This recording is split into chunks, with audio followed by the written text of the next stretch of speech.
Hello प्यारे बच्चों, नमस्कार। आप सभी का स्वागत है एक बार फिर से पैरामेडिकल के number 1 channel study with Ritesh में। तो आज की ये जो क्लास होगी गाइस काफ़ी इंपॉर्टेंट रहेगी, क्योंकि आज की इस क्लास में हम लोग साइंस के इंपॉर्टेंट प्रश्नों को करेंगे जो आपके बिहार पैरामेडिकल 2024 की परीक्षा के लिए काफ़ी ज़्यादा इंपॉर्टेंट रहेगा। तो चलिए स्टार्ट करते हैं आज की इस क्लास को। तो क्लास को स्टार्ट करने से पहले यहाँ पे एक छोटी सी इन्फॉर्मेशन है। यदि आप बिहार पैरामेडिकल 2024 की तैयारी बिल्कुल बेसिक तरीके से करना चाहते हैं, ऑल सब्जेक्ट पढ़ना चाहते हैं, हर एक वो टॉपिक पढ़ना चाहते हैं जो आपके एग्जाम के पॉइंट ऑफ व्यू से इंपॉर्टेंट है, तो दोस्तों आप लोग हमारे पेड कोर्स को भी ज्वाइन कर सकते हो। इसके लिए आपको सबसे पहले क्या करना होगा, सबसे पहले गाइज आपको स्टडी विद रितेश एप्लीकेशन को इंस्टॉल कर लेना होगा। गूगल प्ले स्टोर पे जाना होगा और वहाँ पे study with Ritesh, Google Play Store पे जाने के बाद वहाँ पे स्टडी विथ रितेश एप्लीकेशन को इंस्टॉल कर लेना होगा। इंस्टॉल कर लेने के बाद रजिस्टर करना होगा, सेकंड ऑप्शन है रजिस्टर करना होगा। और उसके बाद जो है आपको पेड कोर्स में जाना होगा और वहाँ पे पेड कोर्स में जाने के बाद आपको एक बैच शो होगा, बिहार पैरामेडिकल अर्जुना बैच। ठीक है, अब देखिए इस बैच की खासियत यही है कि इस बैच का प्राइस जो है बच्चों 750 रुपये था। ठीक है, 750 रुपये था, लेकिन अभी भी ऑफर है, अभी भी ऑफर है, यानी ये बैच आपको सिर्फ 550 रुपीज़ में मिल रहा है। अब देखिए इसमें आपको एग्जामिनेशन तक पढ़ाया जाएगा, ऑल सब्जेक्ट पढ़ाया जाएगा, है ना। अब देखिए इसकी खासियत क्या है, लाइव क्लासेस मिलेगा, recorded video, assignment, daily practice set, weekly test, doubt classes, complete notes, और उसके बाद जब सिलेबस कंप्लीट हो जाएगा तो लास्ट 15 ईयर्स का PYQ भी करवाया जाएगा। अधिक जानकारी के लिए जो है आप दिए गए नंबर 8100696584 पे हमें कांटेक्ट कर सकते हैं। 8100696584 पे हमें कांटेक्ट कर सकते हैं, आपको कोर्स से रिलेटेड सारी जानकारी मिल जाएगी। चलिए स्टार्ट करते हैं आज की इस क्लास को। तो देखिए क्लास को स्टार्ट करने से पहले यहाँ पे मैं छोटी सी रिक्वेस्ट करना चाहूँगा, यदि आप लोग हमारे चैनल पे नए हो, पहली बार हो, तो इस चैनल को सब्सक्राइब कर लो और बेल आइकन को हिट कर लो। और डेली क्लासेस PDF के लिए, अगर आपको हर एक क्लास का PDF चाहिए तो आप लोग हमारे Telegram channel study with Ritesh से ज्वाइन हो जाइए। स्टडी विथ रितेश एक में लिखना है, स्पेस नहीं देना है।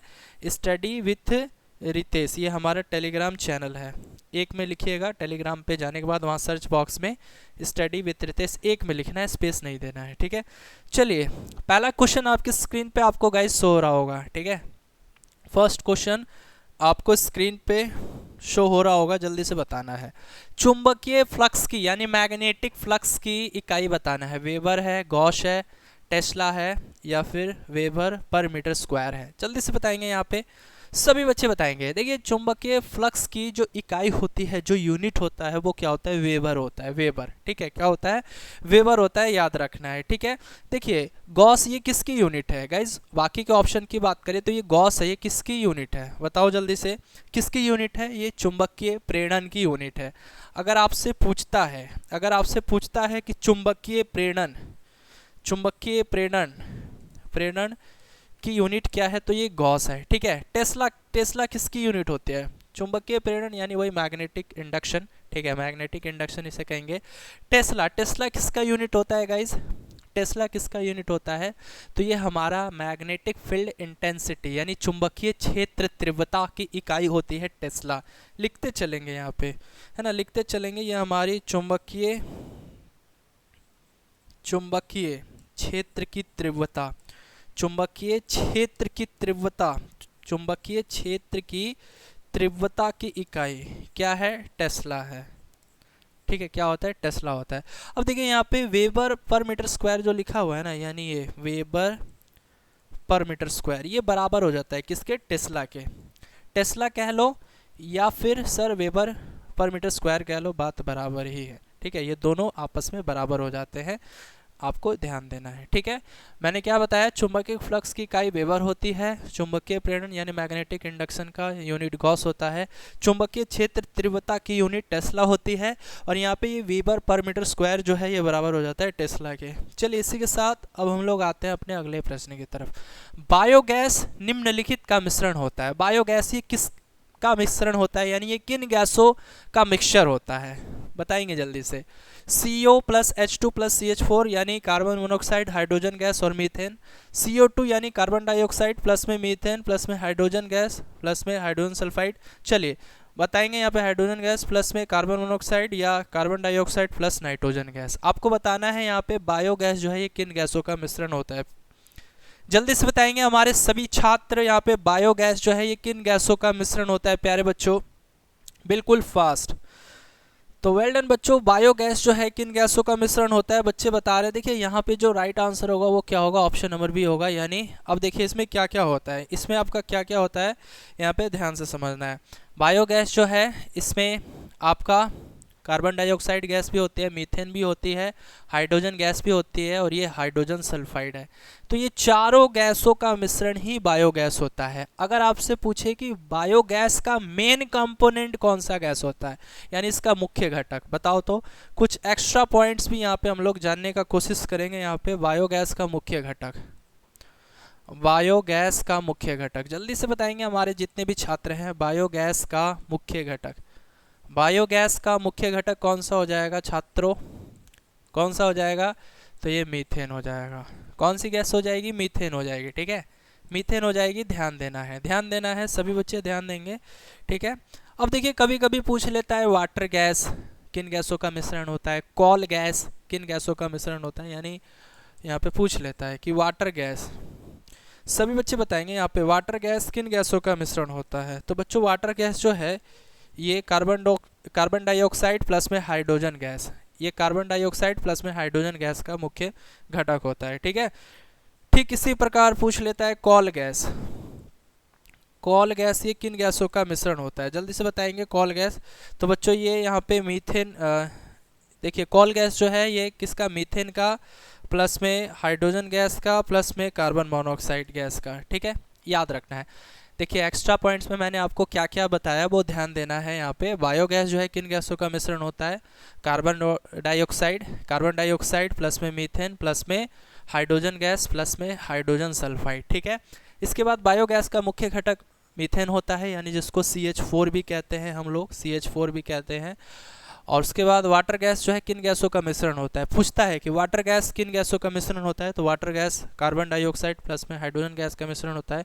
कॉल गैस मीथेन का, हाइड्रोजन गैस का और कार्बन मोनोऑक्साइड का। ठीक है, याद रहेगा प्यारे बच्चों, एक बार जल्दी से मुझे बता देंगे आप सभी छात्र, याद रहेगा, काफ़ी इंपॉर्टेंट क्वेश्चन है। और ऐसे ही क्वेश्चन आपको जो है बिहार पैरामेडिकल की परीक्षा में देखने को मिल जाते हैं। चलिए इसी के साथ अब हम लोग बढ़ते हैं अपने अगले प्रश्न की तरफ गाइस। अगला प्रश्न है, प्रतिध्वनि सुनाई देगी यदि एक दीवार से मूल ध्वनि परावर्तित होकर इतने समय पश्चात हमारे कानों तक पहुंचेगी। थोड़ा सा इसको अरेंज कर लीजिएगा, मतलब यहाँ पे देखिए प्रतिध्वनि सुनाई देगी यदि एक दीवार से मूल ध्वनि परावर्तित होकर इतने समय पश्चात हमारे कानों तक पहुंचेगी। देखिए प्रतिध्वनि क्या होता है, प्रतिध्वनि यानी जिसको हम लोग इको कहते हैं। मान के चलिए कोई श्रोता है और वो बोलता है, तो उसकी आवाज़ किसी दीवार या किसी पहाड़ी से टकराकर पुनः उसको सुनाई देती है, तो वो क्या हो जाता है, वो प्रतिध्वनि होती है, यानी इको होने लगता है। और ये जो प्रतिध्वनि है ये किस सिद्धांत पे कार्य करती है, तो बच्चों ये परावर्तन के सिद्धांत पे कार्य करती है। ये भी याद रखना है, ये भी याद रखना है। ठीक है, ये भी आपको याद रखना है, प्रतिध्वनि जो है ये परावर्तन के सिद्धांत पे आधारित है। तो अब सवाल ये आता है कि सर ये जो है हमारे कानों तक कितने समय के बाद पहुंचेगी, 10 सेकेंड, 5 सेकेंड या 1 सेकेंड या 0.1 सेकेंड। तो बच्चों वैसे तो होता है 1/10 सेकेंड, आप सभी जानते हो, लेकिन यहाँ पे 1/10 है नहीं, तो वही है 1/10 कह लो या फिर 0.1 कह लो, बात बराबर ही है सर। तो 1.1 सेकेंड या 0.1 सेकेंड, बात बराबर ही है, यानी यहाँ पे क्या हो जाएगा, यहाँ पे गाइज ऑप्शन नंबर डी जो है करेक्ट आंसर हो जाएगा। ठीक है, तो प्रतिध्वनि सुनाई देगी यदि एक दीवार से मूल ध्वनि परावर्तित होकर हमारे कानों तक कितने समय के बाद पहुंचेगी, तो 0.1 सेकेंड के बाद पहुंचेगी। ठीक है, चलिए इसके बाद जो है अगला प्रश्न आ चुका है आपकी स्क्रीन पे। यदि एक दोलक का द्रव्यमान दुगना कर दिया जाए तो उसका दोलन काल हो जाएगा। देखो यहाँ पे द्रव्यमान को दुगना करने को कहा जा रहा है और उसके बाद बोला जा रहा है कि दोलन काल कितना हो जाएगा, यानी उसका जो है टाइम पीरियड कितना हो जाएगा, यही पूछा जा रहा है सिंपली। तो फॉर्मूला होता है, क्या होता है, टाइम पीरियड बराबर में क्या होता है बच्चों, जल्दी से बताओ। टाइम पीरियड बराबर में क्या होता है, ये होता है 2 पाई अंडर रूट में L/g, ये फॉर्मूला होता है। टी बराबर में 2 पाई अपॉन में 2 पाई अंडर रूट में एल अपॉन जी। टी बराबर में 2 पाई अंडर रूट में एल अपॉन जी। एल क्या है, ये लंबाई है, दोलक की लंबाई हो जाएगी, और जी ये स्मॉल जी क्या है, ये है हमारा एक्सेलरेशन ड्यू टू ग्रेविटी। ठीक है, तो अब देखो बोल रहा है भाई दोलक का द्रव्यमान दुगुना कर दिया जाए, दोगुना करने को बोल रहा है द्रव्यमान, तो उस पर क्या प्रभाव पड़ेगा, दुगुना हो जाएगा, आधा हो जाएगा, या अपवर्तित रहेगा, या 4 गुना। तो सबसे पहले आपको बता दें द्रव्यमान कहीं भी दिख रहा है यहाँ पे, ये एल है, लंबाई है, यानी दोलक की लंबाई होगी, स्मॉल जी क्या है, वही है आपका गुरुत्वीय त्वरण है। तो एम तो है नहीं कहीं, तो कोई प्रभाव पड़ेगा नहीं, कोई प्रभाव नहीं पड़ेगा, चाहे आप उसकी द्रव्यमान को दुगुना करो, तिगुना करो, 4 गुना करो, 5 गुना करो, कुछ भी फर्क नहीं पड़ने वाला, यानी अपवर्तित रहेगा। यानी ऑप्शन नंबर सी की बात करेंगे, that will be our right answer.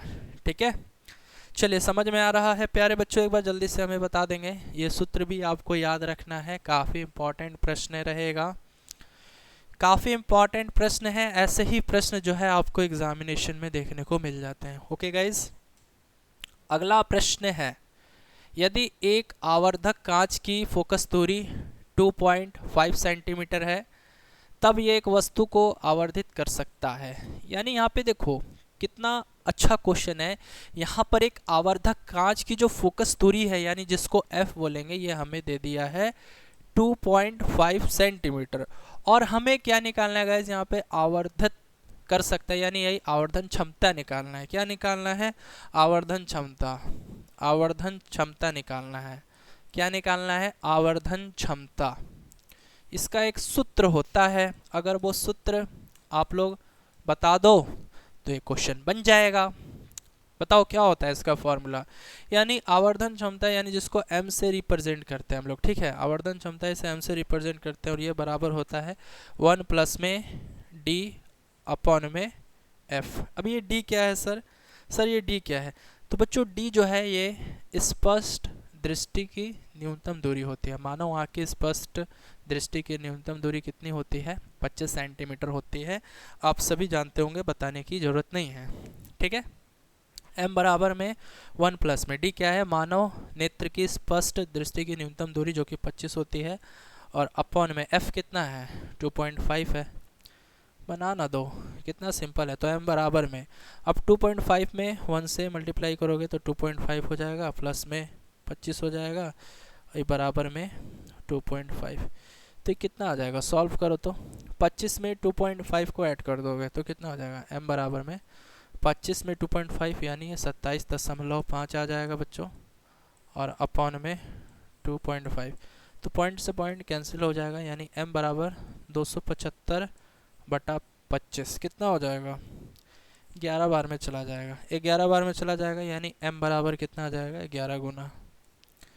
आया है इतना आंसर, एक बार हमारे सभी बच्चे बता देंगे 11 गुना आया है आप लोगों का आंसर। ऑप्शन नंबर क्या हो जाएगा sir, option number B is the right answer. Option number B correct answer हो जाएगा, एक बार जल्दी से बता देंगे, इतना आंसर आया है। बहुत ही अच्छे अच्छे क्वेश्चन है, और क्वेश्चंस का लेवल जो है वो काफ़ी इजी रहता है।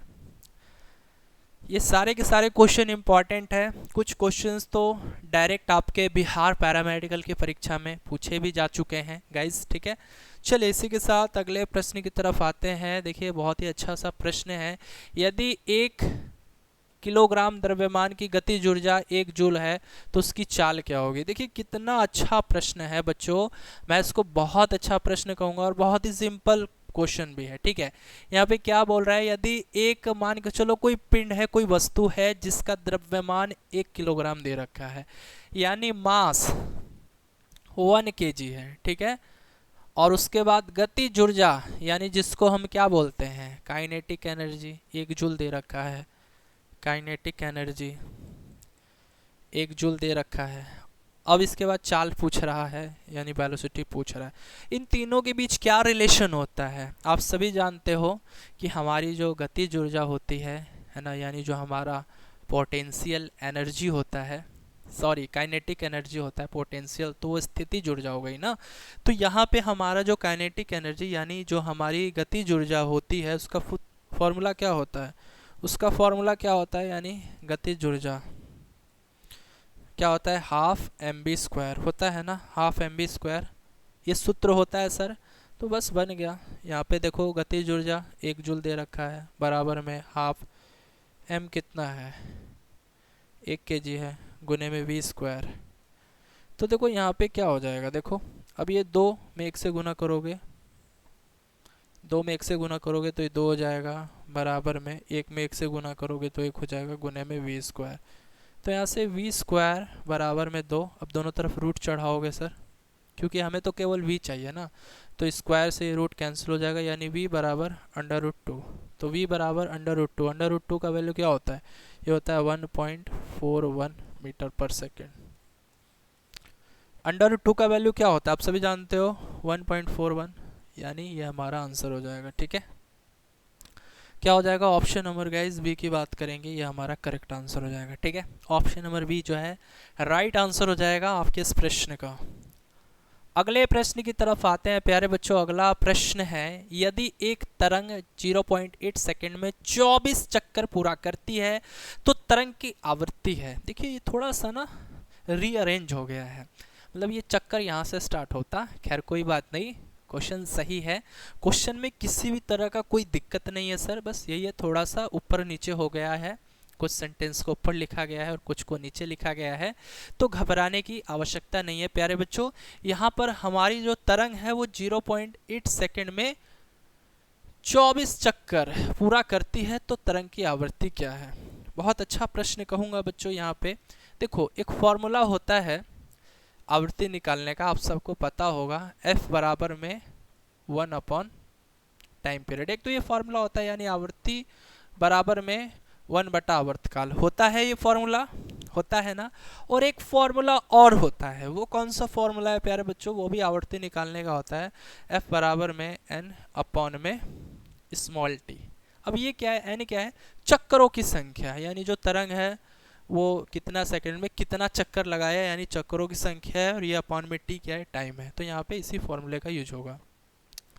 तो हमें 8 सेकंड दे दिया है कि तरंग जो है 8 सेकंड में कितना चक्कर लगाता है, 24 चक्कर, यानी n बराबर में, सॉरी 8 सेकंड नहीं ना, 0.8 सेकंड दिया है, 0.8 सेकंड, और n जो है आपको ये 24 दे रखा है, तब आपको आवृत्ति यानी f निकालना है। फॉर्मूला लगा दो सीधा सीधी फॉर्मूला लगाना दो बच्चों। तो हमारा f बराबर में क्या हो जाएगा, n/t, यानी n कितना है, 24 है, और t कितना है, 0.8 है। पॉइंट को हटाओगे, यानी एक डिजिट के पहले पॉइंट है, इसीलिए गुना में 10 ऊपर चला जाएगा, 8 या 24, यानी f बराबर में क्या आ जाएगा, f बराबर में 3 गुने 10 यानी 30 हर्ट्ज।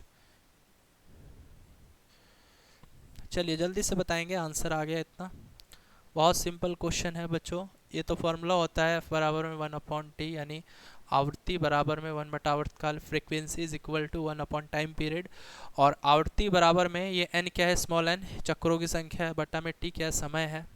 तो बस हमें t पता था और n पता था, तो हमने f निकाल दिया। चलिए क्लियर है सबको भाई, क्लियर है, एक बार जल्दी से मुझे बता देंगे यहाँ पे सभी छात्र को ये प्रश्न क्लियर है। ओके, अगले प्रश्न की तरफ आ जाते हैं। अगला प्रश्न है आपकी स्क्रीन पे, निम्नलिखित पदार्थों में किसकी अधिकतम विशिष्ट ऊष्मा होगी, यानी यहाँ पे 4 पदार्थ दिए गए हैं, आपको बताना है किसकी स्पेसिफिक हीट सबसे ज़्यादा होगी, किसकी स्पेसिफिक हीट सबसे ज़्यादा होगी, किसकी विशिष्ट ऊष्मा सबसे ज़्यादा होगी, लोहा का, जल का, तांबा का, या मरकरी यानी पारे का। जल्दी से बताएंगे यहाँ पे, इन चारों में सर, इन चारों में किसकी विशिष्ट ऊष्मा सबसे ज़्यादा होगी, बिल्कुल फास्ट बताएंगे, काफ़ी अच्छे क्वेश्चन है गाइज, और इसी प्रकार के प्रश्न जो हैं आपको एग्जामिनेशन में देखने को मिल जाते हैं। क्लियर दिख रहा है ना सबको, जूम करने की आवश्यकता तो नहीं है ना बच्चों, मुझे नहीं लगता कि जूम करना पड़ेगा। चलिए, तो यहाँ पे बच्चे जल बता रहे हैं, तो आपको बता दें ऑप्शन नंबर बी ही करेक्ट आंसर हो जाएगा, जल। ठीक है, विशिष्ट ऊष्मा, यानी यहाँ पे जल की विशिष्ट ऊष्मा क्या होगी, सबसे ज़्यादा होगी। देखिए बात करेंगे विशिष्ट ऊष्मा की, ठीक है, तो इसका ऐसा यूनिट क्या होता है, ये भी पूछ लेता है। देखो ऐसा यूनिट की बात करें तो ऊष्मा एक फॉर्मूला होता है, एक सूत्र होता है, Q बराबर में mc डेल्टा T। Q बराबर में mc डेल्टा टी एक सूत्र होता है, एक फॉर्मूला होता है। Q क्या है? हीट है। M क्या है? द्रव्यमान है। C क्या है? स्पेसिफिक हीट है। और डेल्टा टी क्या है? ये तापमान में परिवर्तन है। तो हमें इसका C का ज्ञात करना है, यानी विशिष्ट ऊष्मा का ऐसा यूनिट ज्ञात करना है। तो हम लोग लिख सकते हैं C बराबर में Q अपॉन में M डेल्टा टी। Q क्या है सर? Q हमारा हीट है, ऊष्मा है। ऊष्मा का सर यूनिट जूल होता है, अपॉन में मास का क्या होता है? केजी होता है। और ये डेल्टा टी क्या है? तापमान है, तापमान का केल्विन होता है। तो इसे हम ऐसे लिख सकते हैं जूल। अब केजी ऊपर जाएगा तो पर केजी हो जाएगा, तो जूल पर केजी। केल्विन ऊपर जाएगा तो पर केल्विन हो जाएगा। तो ये हमारा क्या हो जाएगा? यूनिट हो जाएगा, जूल पर केजी पर केल्विन। ठीक है, आई होप आप लोगों को समझ में आ गया होगा। चलिए इसी के साथ अगले प्रश्न की तरफ आते हैं। अगला प्रश्न है, यहाँ पे ध्यान से देखना है, उसके बाद आंसर करना है। जल्दी से बताएंगे, यहाँ पे जल्दी बताएंगे। यहाँ पे प्राकृतिक गैस का मुख्य अवयव क्या है? मीथेन है, या फिर C2H2 है, CO है, या हाइड्रोजन गैस है? जल्दी से बताएंगे। हाँ जी, बिल्कुल फास्ट। जितने भी छात्र इस क्लास को कर रहे हैं, आप लोगों से रिक्वेस्ट है कि हर एक बच्चे इस प्यारे से प्रश्न का बिल्कुल फास्ट तरीके से आंसर करेंगे। प्राकृतिक गैस का मुख्य अवयव क्या है? तो वेल डन बच्चों, यदि आप लोग बता रहे हो CH4 यानी हमारा मीथेन, देन आपका आंसर सही है। मीथेन जो है राइट आंसर हो जाएगा। ठीक है, यह प्राकृतिक गैस का या फिर बायोगैस का मेन कंपोनेंट माना जाता है। ओके, चलिए अगला प्रश्न है। यहाँ पे बायर अभिकर्मक है। तो बायर अभिकर्मक के नाम से किसको जानते हैं? ठंडा KMnO4 को, या K2Cr2O7 को, या CuSO4 को, या H2Ni2+ को? जल्दी से बताएंगे। देखिए, बायर अभिकर्मक के नाम से हम लोग किसको जानते हैं? तो ये ठंडा पोटेशियम परमैंगनेट को जानते हैं। ठीक है, परमैंगनेट यानी ये हमारा क्या है? पोटेशियम परमैंगनेट है, याद रखना। तो ऑप्शन नंबर क्या हो जाएगा? Option number A is the right answer. Baeyer अभिकर्मक के नाम से हम लोग ठंडा पोटेशियम परमैंगनेट को यानी KMnO4 को जानते हैं। ठीक है, हाँ जी, ऑप्शन नंबर ए जो है सर करेक्ट आंसर हो जाएगा आपके इस प्यारे से प्रश्न का। इसी के साथ अगले प्रश्न की तरफ आते हैं सर। अगला प्रश्न है निम्नलिखित में से कौन सी वेल्डिंग में प्रयुक्त होती है? कौन सी गैस वेल्डिंग में प्रयुक्त होती है? बताओ। CH4, C2H6, या C2H4, या C2H2? जल्दी से बताएंगे कौन सी वेल्डिंग में प्रयुक्त होने वाली गैस है। इन चारों में सर कौन सी ऐसी गैस है जो वेल्डिंग गैस में प्रयुक्त होती है, यानी वेल्डिंग गैस में उसका उपयोग होता है? जल्दी से बताएंगे, बिल्कुल फास्ट। सभी बच्चे आंसर करेंगे। तो बच्चे एसिटिलीन बता रहे हैं। एसिटिलीन यानी C2H2। C2H2 ये हमारी एक ऐसी एसिटिलीन गैस है जिसका प्रयोग वेल्डिंग वाली गैसों में किया जाता है। ठीक है, option number D is the right answer. ठीक है, जल्दी जल्दी आंसर बताते चलिएगा। ठीक है, काफ़ी अच्छे अच्छे क्वेश्चंस हैं बच्चों, और ऐसे ही क्वेश्चन आपको एग्ज़ाम में देखने को मिल जाते हैं। देखिए, एक प्यारा सा न्यूमेरिकल्स है, आइए उस न्यूमेरिकल्स को करेंगे हम लोग। प्रश्न है, बर्फ पर स्टील के लिए स्थिर घर्षण गुणांक 0.1 है। 70 किलोग्राम स्केटर को गतिशील करने के लिए आवश्यक बल लगभग है। क्या निकालना है? यहाँ पे क्या निकालना है प्यारे बच्चों? आपको यहाँ पे क्या निकालना है? जल्दी से बता दो। यहाँ पे आपको बल निकालना है, यानी फोर्स निकालना है। ठीक है, और आपको क्या क्या गिवन है? देखो, आपको घर्षण गुणांक, जिसको हम लोग म्यू से रिप्रेजेंट करते हैं, वो दे रखा है। देखिए, ध्यान से देखिएगा, घर्षण गुणांक यानी जिसको हम लोग म्यू से रिप्रेजेंट करते हैं, ये हमें गिवन है 0.1।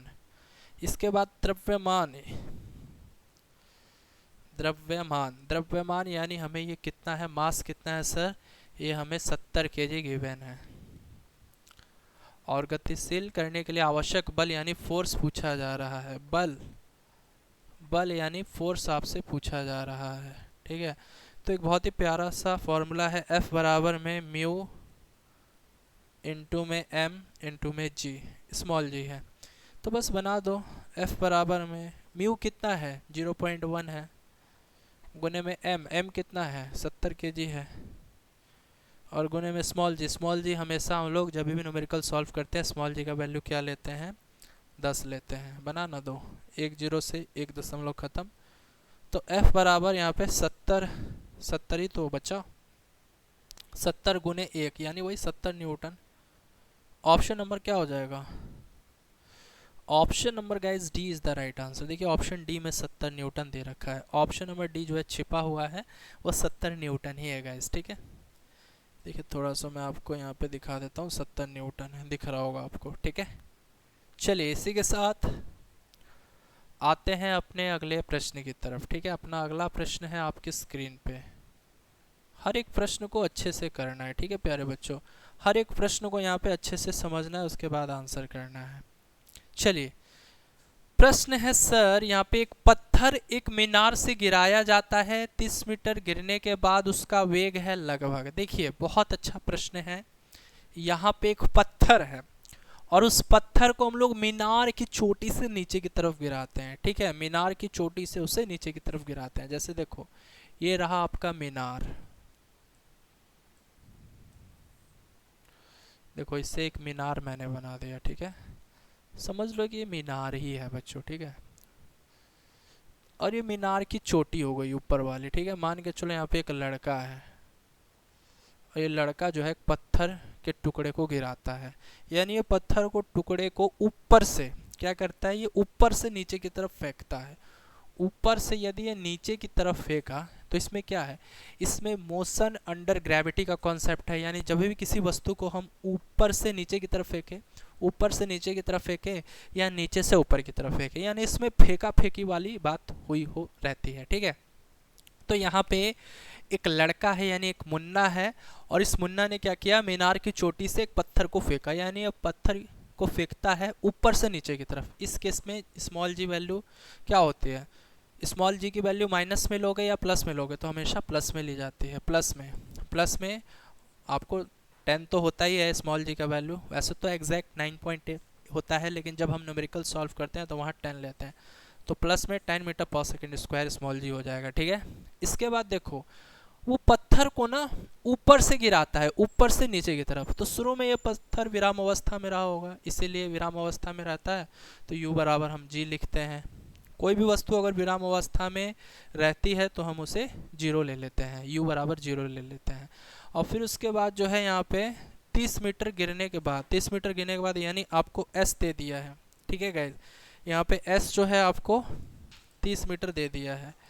तब आपसे अब इसका वेग पूछ रहा है, तो कौन सा वेग पूछेगा, फाइनल वेलोसिटी पूछेगा यानी अंतिम वेग पूछेगा, क्योंकि प्रारंभिक वेग यानी ये तो हमारा 0 है। बताओ गति का कौन सा इक्वेशन लगाएंगे, यहाँ पे गति का कौन सा इक्वेशन लगाएंगे। स्मॉल जी पता है, u पता है 0 मीटर पर सेकेंड, s पता है 30 मीटर है, तो v बराबर निकालना है। कौन सा इक्वेशन लगाएंगे, थर्ड इक्वेशन लगाएंगे। थर्ड इक्वेशन क्या बोलता है, v स्क्वायर बराबर में u स्क्वायर प्लस में 2gs।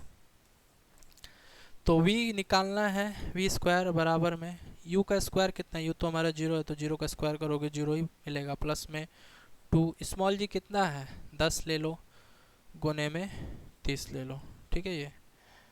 तो अब देखो यहाँ पे सर, यहाँ पे क्वेश्चन क्या बोलता है, यहाँ पे देखिए, अब यहाँ पे देखिए मामला क्या है, v स्क्वायर बराबर में, ठीक है।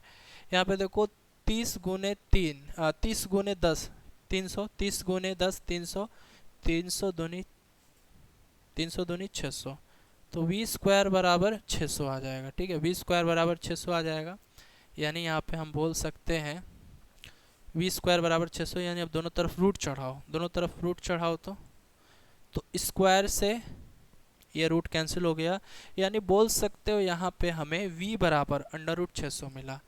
तो v बराबर अंडर रूट 600। अब देखो अंडर रूट 600 यानी 600 का वर्गमूल निकाल लो, 600 का वर्गमूल निकाल लोगे और एग्जैक्ट देखिए पॉइंट में आएगा, कुछ आंसर इसका पॉइंट में आएगा, ठीक है। तो कितना आ रहा है जल्दी से बताओ, 600 का वर्गमूल निकालो और मुझे बताओ भाई 600 का वर्गमूल। देखो हम आपको बताते हैं 625 का कितना होता है, 25 होता है। अंडर रूट 625 का वैल्यू कितना होता है, 25 होता है।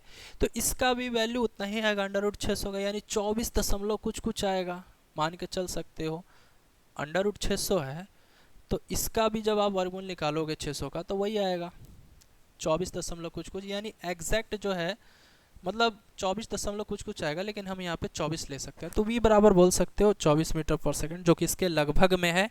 तो ऑप्शन नंबर बी जो है सर राइट आंसर हो जाएगा। समझ में आया आप लोगों को? देखिए ये उन्हीं बच्चों को समझ में आएगा जिन्होंने मोशन टॉपिक को अच्छे से पढ़ा है, और मैंने पेड कोर्स वाली क्लासेस में मोशन टॉपिक अच्छे से पढ़ाया था आप लोग को। तो जितने भी बच्चे हैं जिन्होंने पेड कोर्स को लिया हुआ था, यानी लिया हुआ भी है अभी तक, तो अगर आप लोग को ये क्वेश्चन समझ में आ चुका है तो एक बार जल्दी से यस टाइप कर दें ताकि मैं कंफर्म हो सकूं, क्योंकि आपको पेड कोर्स वाली क्लासेस में इस टॉपिक से रिलेटेड काफ़ी सारे क्वेश्चंस करवाए गए थे। तो एक बार जितने भी छात्र हैं सभी बच्चे हमें बता देंगे ये प्रश्न समझ में आया प्यारे बच्चों। चलिए अच्छी बात है। अगला प्रश्न है, दो वस्तुओं के बीच गुरुत्वाकर्षण इस पर निर्भर करता है। सॉरी, इस पर निर्भर नहीं करता। किस पे निर्भर नहीं करेगा? दो वस्तुओं के बीच जो है गुरुत्वाकर्षण बल वो किस पे निर्भर नहीं करेगा? उनके बीच की दूरी, उनके द्रव्यमानों के योग, उनके द्रव्यमानों के गुणनफल या गुरुत्व स्थिरांक। जल्दी से बताएंगे। काफ़ी अच्छा प्रश्न है बच्चों। तो देखो सबसे पहले दो वस्तुओं के बीच का जो गुरुत्वाकर्षण बल है, यानी उसका फॉर्मूला क्या होता है? F बराबर में कैपिटल G गुने में m1 गुने में m2 अपॉन में r स्क्वायर, ये होता है। ठीक है, तो मान के चलो दो वस्तु है। ठीक है, दो वस्तु है।